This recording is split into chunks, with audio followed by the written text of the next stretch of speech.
Hi, hello, hi. It's Jane Tara from Better Reading. This is Better Reading B. It's not What Are You Reading? This is where we talk about our wellness titles and, sort of personal development titles, lifestyle titles. So it's a little different. It's a little shorter. Cheryl usually does come to the regulars who know how this works. We usually bounce off each other because Cheryl is a bit of an eye roller when it comes to, more new age things. But deep down, she's actually like come over to this side of the fence because she is actually using a lot of the tools that she's learning in Better Reading B. So I normally come at you like feeling really upbeat and energized, and today I am just a wreck. So anyone who's a wreck, hands up who's a wreck. Let me know if you're feeling it. It is like globally on a planetary scale. I'm exhausted. My family, I grew up in Ballina. My mum is up there. It's flooding. Just stop. Rain. Stop. Everything. Okay. Let's have some peace and some lovely time. So if you're feeling it, you've come to the right place. I'm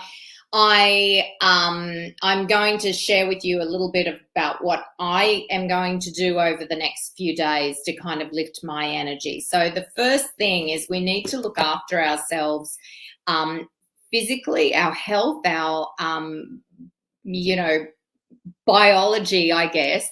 I'm going to show you this one, the Fast 800 Keto. Now, this, of course, is Dr. Michael Mosley. I think I may have mentioned it last month, but it is a keto diet, and, of course, it's a diet book.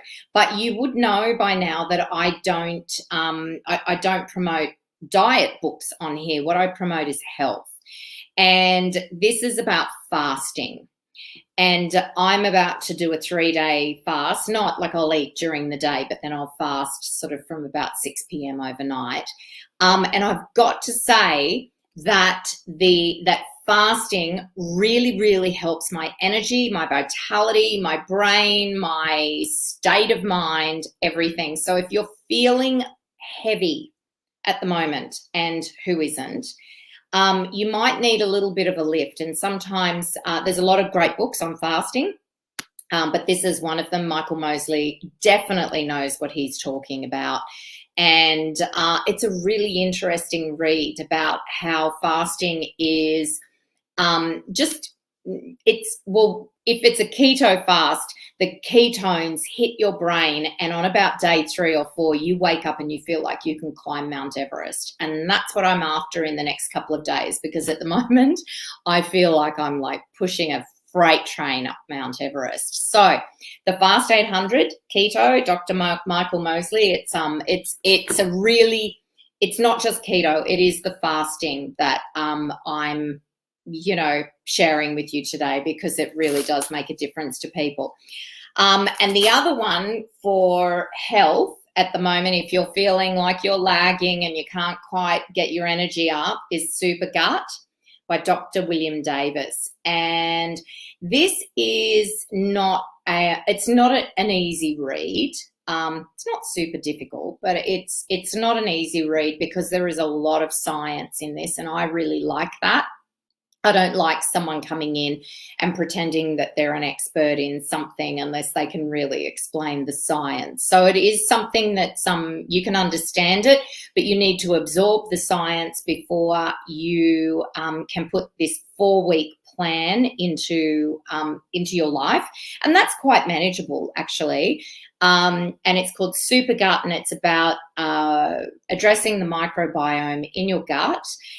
Which, of course, is an area of health for all of us. So if we address the microbiome in our gut, not only our gut, in our mouths and everything, that's all about our health and vitality. So Supergut by Dr. William Davis is actually a really fascinating read, but you'll need a bit of headspace to actually understand a lot of it. So probably do the fast keto one first. Who have we got here? Paveen, hi from Sydney. Hello. Meredith, hi. Alita, it will get better. Jane, look, it definitely will. This rain just needs to stop, and I'm worried about my mum. She's cut off up in Ballina and everything. So, it's just, but the one thing I always teach my sons is this too shall pass. So this too shall pass, okay? Kathy, hi, Jane. I feel the same way. Much love to your mum. Beautiful. Helen, hi, Jane, and everyone. Mary, hi, Jane. Lovely to see you all here. I'm going to address now something else that I think is really important, and that's kind of our relationships. And one that's really playing out for me at the moment is with my teenage son, and he's doing his HSC. And Daisy Turnbull, yes, from that Turnbull family, is a teacher actually in an eastern suburbs school near me, and I've heard very good reports about her as a teacher. And so when this book came out, I thought, I'll check it out. 50 questions to ask your teens. And what I love about this, it's not just a random checklist about asking with questions on it. Every single chapter is a question, and then she explains why it's important to have this conversation with teens. So I like to think I'm a bit of a talker. My sons probably think I'm an over-talker, but some of the questions in here I'd never thought of before. And so fascinating, grab hold. If you're a teacher, get this. It's a really great book. Lots in there. I love this. Who are you online? That's my weekend question to my son who games a lot. Yeah. Can you trust your gut to help you keep safe? It's another really good one, although that's like my son would roll his eyes at me and tell me I'm too woo-woo. Anyway, Daisy Turnbull, 50 questions to ask your teens. I'm not going to have the book out, obviously. I will just jot down a couple of these questions. I'll read her chapter about why it's really effective to have this conversation with a teenager, and then I'm going to hit him on the weekend. I'll let you know how it goes. This one is a great book. Look at me. I'm having a hot flush. I need to actually get a book on menopause or something. I'll do that next month, all right? It's actually very muggy in Sydney and very wet. So this is brilliant. I love this book so much. The Dreaming Path, Indigenous Thinking to Change Your Life. Now, Paul Callahan is the author of this. He has worked with his, best friend, Uncle Paul Gordon, who was kind of the keeper of knowledge and stories, and he's learned a lot of him. And together they've, developed a lot of the information that's in this book, and Paul has shared it. He's also doing a PhD on storytelling. He's a very interesting man. And Cheryl did a podcast with him. Great conversation. It is on our website. So go and check out Paul Callahan's podcast on the website. So The Dreaming Path. What I love about this is that, he talks about how to address our very modern world using, sort of Aboriginal spiritual tools. And one of the things that he talks about, and he talks about in the podcast, which is fascinating, is that we're all so connected to time. What time is it now? What time do I get there? What day is it? So time plays a big role in our lives. And for First Nations people, and especially when they're connected to culture, time doesn't exist like that. It all happens simultaneously.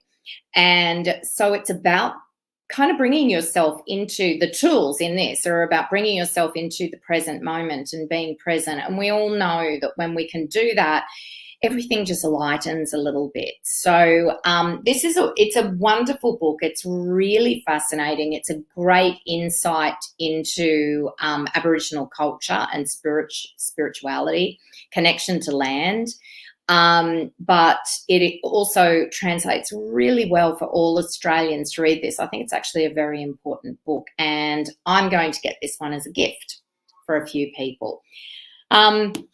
What else have I got today? This one's a really good one. I haven't read it yet, but I've been flicking through it. Oh, Catherine, you've just bought this for the library. Oh, tell us what library you're at.